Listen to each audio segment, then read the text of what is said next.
চৈত্র মাসের লক্ষ্মী পূজার ব্রত। চৈত্র মাসের শুক্লপক্ষের বৃহস্পতিবার চৈত্র মাসের লক্ষ্মী পূজার ব্রত পালন করা হয়। বলা হয় এই ব্রত করলে তার সংসারে মা লক্ষ্মী বিরাজ করেন। জেনে নেওয়া যাক এই ব্রতের পেছনে প্রচলিত কাহিনী। একদিন নারায়ণের ইচ্ছে হলো তিনি মর্তে ঘুরবেন।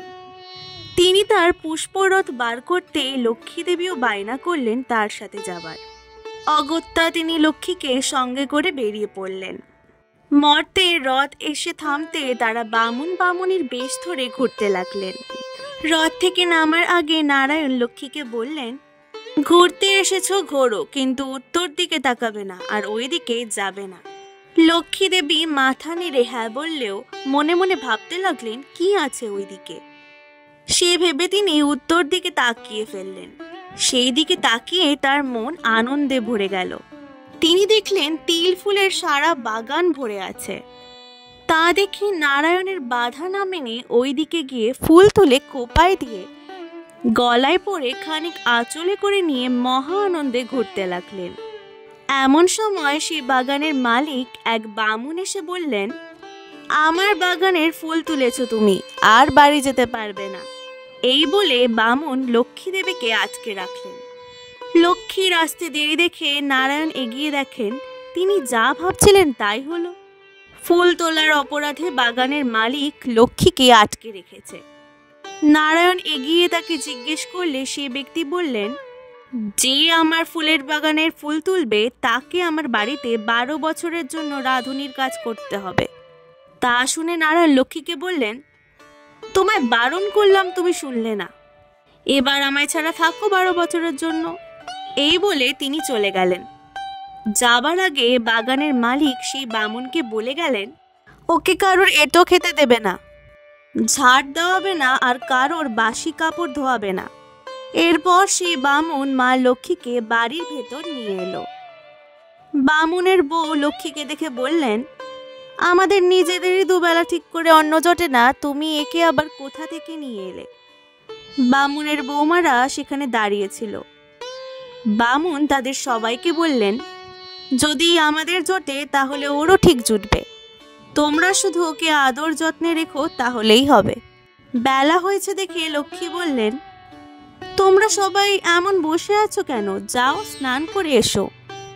তা শুনে বামুনের বউ বললেন, তেল পাবো কোথায়? দেখছো না তেল না মেখে মাথা শুকনো জট হয়ে আছে। আমার ছেলেরা ভিক্ষা করে আসুক, তবে যা হয় দুটো রান্না চাপাবো। মা লক্ষ্মী বললেন, কেন, তোমার ঘরেই তো সব আছে। এই বলে রান্নাঘরে এনে দেখালেন শাড়ি দিয়ে সবকিছু সাজানো আছে। অনেকদিন পর এত জিনিস দেখে বাড়ির সবাই খুব খুশি। বামুনের বউ বৌমারা তাড়াতাড়ি রান্না চাপালেন, আর বামুনের বউ আগে যত্ন করে মা লক্ষ্মীকে খেতে দিলেন। তারা সবাই ভাবলেন এ নিশ্চয়ই কোনো দেবী। তারপর থেকে সবাই লক্ষ্মীর খুব যত্ন করতে লাগলেন।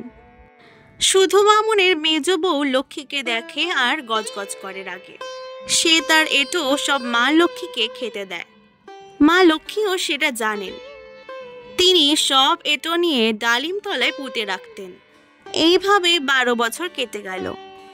অনেকদিন পর ভালো গঙ্গা স্নানের যোগ আসতে বামুনি লক্ষ্মীকে বললেন, চলো সবাই গঙ্গা স্নান করে আসি। শুনে লক্ষ্মী বললেন, আমার শরীর ভালো নেই, তোমরা যাও। তবে এই 5 করে দিলাম, এই দিয়ে মা গঙ্গার পুজো দিও। বামুনি বাড়ির সবাইকে নিয়ে গঙ্গা স্নান করে মা লক্ষ্মীর 5 করে দিয়ে পুজো দিতেই মা গঙ্গা 4 হাত বাড়িয়ে পুজো নিয়ে চলে গেলেন। তা দেখে তো সবাই অবাক। ওরা বুঝতে পারলেন উনি কোনো দেবীই হবেন। তাই ক্ষমা চাওয়ার জন্য সবাই তাড়াতাড়ি বাড়ি এলেন। ওইদিকে 12 বছর কেটে যাওয়ায় নারায়ণ বামুনের বেশ ধরে রথে করে মা লক্ষ্মীকে নিতে এসেছেন। মা লক্ষ্মী রথের সামনে দাঁড়িয়ে নারায়ণের সাথে কথা বলছেন। বামুনি অমনি তার পা জড়িয়ে ধরে কাঁদতে লাগলেন।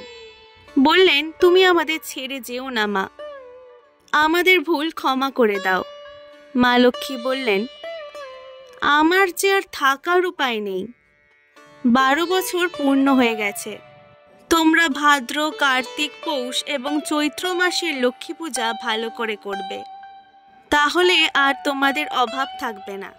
আর ডালিম গাছের তলায় অনেক ধন সম্পত্তি পোতা আছে, তা তোমরা তুলে নিও।